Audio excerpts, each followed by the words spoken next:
The neighbours have parked on my roof again. They're always apologetic but say it's unavoidable. This time it's because their son is home from Mars for the weekend. His galactic mini-cruiser is up there, and I've had enough. I'm fed up with modern living. I find myself wondering what it was like 300 years ago, when all you had to do was worry about contracting some kind of pox, or next door's donkey trampling your vegetable patch. Now, I'm constantly anxious. I worry our food replicator might break down out of warranty, or we'll have a nuclear leak from our home heating system. And then, of course, there's the risk of conflict with the neighbours over parking. You worry too much, says Andromeda. I call her Anne. I think Andromeda sounds pretentious, but then I'm called Megabyte. What were my parents thinking? I've got a lot to worry about, I tell my wife, and she sighs. I'm not sure your therapy sessions are working, and they cost a fortune. 8 million crypto an hour. I know, I say, and he keeps asking me about my childhood. Anne thinks that's pointless, and she's right. I was lab-grown. My parents wanted to jump straight in with a teenager, so I was born aged 13. I didn't have a childhood to be messed up. I'll finish the 6-session discount deal, then probably buy a self-help book, I say. Anne looks at me. Are you serious? Do you know how many crypto an actual book costs? Why can't you have a hollow download onto the bedroom wall like the rest of the world? I tell her I enjoy the feel of a real book in my hands, but she calls me a Luddite and switches on the World Infotainment System news. This only adds to my depression. The retirement age is being raised to 95. Polar bears are suffering sunburn in the Arctic. The Scots are demanding a 9th independence referendum, and there's talk of forming a European Union again. I suppose that might be popular, and give the Scots something else to leave. They never finish the news with anything positive anymore. No talking dogs, children who can impersonate seals, or 125-year-olds getting a special message from the monarch. There are people who are upset we have a non-binary head of state now, making the terms king and queen redundant. But I don't mind. I think the diamond-encrusted tiara looks $1 billion crypto with the military dress uniform and stilettos.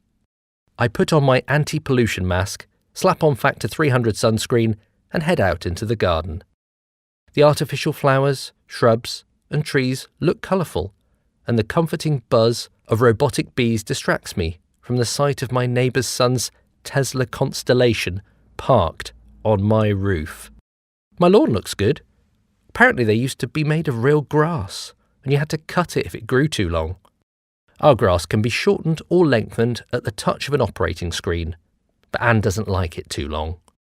She says it might encourage insects, even though many of them have been extinct for more than a century. I think if she's going to worry about anything, it ought to be next door's cat doing its business.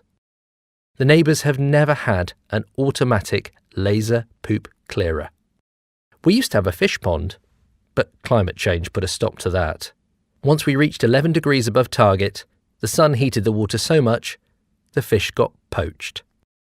I know we could have installed a water cooling system, but everything is so expensive these days. In any case, it's more technology, and you have to wonder where all this advancement will end. Probably with me having a nervous breakdown. Hey Meg, my neighbour Conan calls over the opaque force-field fence between our gardens. It's Megabyte, I tell him. He nods. Sure, look, I'm sorry about parking on your roof again. The boy is off back to Mars this evening, so you'll have it shifted. Parking's a bloody nightmare round here, isn't it? Life's a nightmare, I say.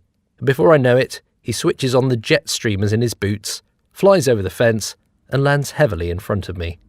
Meg, he says, you sound really down, mate. I am. Anything I can do? I suggest he stops parking on my roof, and he smiles. Sure. But anything else? I mean, like taking you for a beer or something. I panic for a moment and look around to see if any surveillance drones are within earshot. How could he be talking about illegal drinking out in the open? Alcohol is against the law, I whisper, while covering my mouth with my hand in case there's a lip reader satellite passing over. My neighbour grins. Illegal is why it's good fun. I know a place that still does a 21st century real ale. I check for drones again. Really? Sure, he says. Look, let me say goodbye to the boy and move the constellation off your roof. Then we'll go and have a cheeky drink. Cheer you up. I've seen old movies from ancestral times with people in what they called pubs. They always look so happy. But history tells us they ban anything that makes people happy eventually. What'll I tell Anne? I ask. He shrugs. Say we're going for a subatomic detox at the municipal health facility. Lie to her. Lie to her, he agrees. An hour later we're in an underground pub drinking something called Old Peculiar, and my neighbour is introducing me to the game of darts. No technical propulsion system. You just throw them. Amazing. But when I yelled, "Computer, take 28 from 301," after my first throw, everyone in the bar burst out laughing. Then Conan handed me a stick of chalk. Seriously, you had to do the sum yourself and write it on a slate by the dartboard. I lost the game, but then it was my first time. The bartender called out, "Conan the librarian won then," and everyone laughed again. Apparently it was a play on words involving my neighbour's name, but I didn't catch the historical reference. "Another game," suggests Conan, but there's so much to see in this place. I want to have a look around.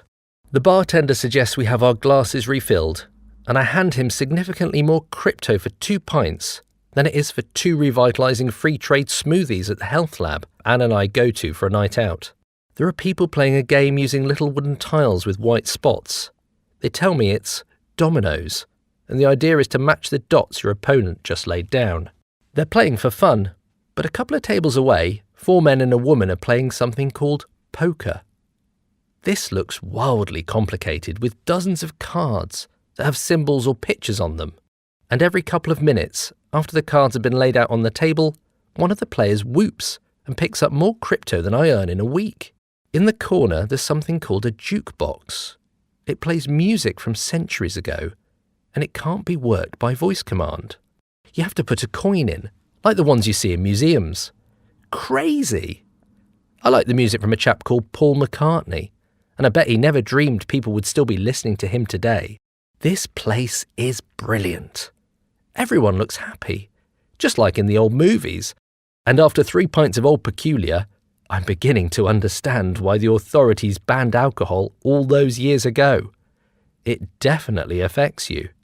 When we finally have another game of darts, I accidentally hit a picture on the wall of a bulldog in a hat with a pint. The bartender is really nice about it though, and suggests he make me a coffee. Can you believe it? Actual coffee with the banned substance, caffeine.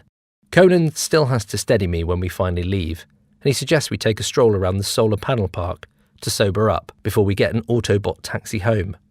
"So, did you enjoy that?" he asks. "Oh yes," I tell him. "It was marvellous. I loved it." He nods. "So maybe you'd like to go again sometime?" Even though my mind is still a little foggy from the beer, I've already worked out if I cancel my therapy sessions, I can use the money I save to buy more Old Peculiar and maybe try a whiskey chaser. I can put coins in the jukebox, ask to play a round of cards, or just sit and absorb the atmosphere of the pub. I think I've found my happy place, where technology barely exists. People say you shouldn't live in the past, but maybe there are things we should never have left behind.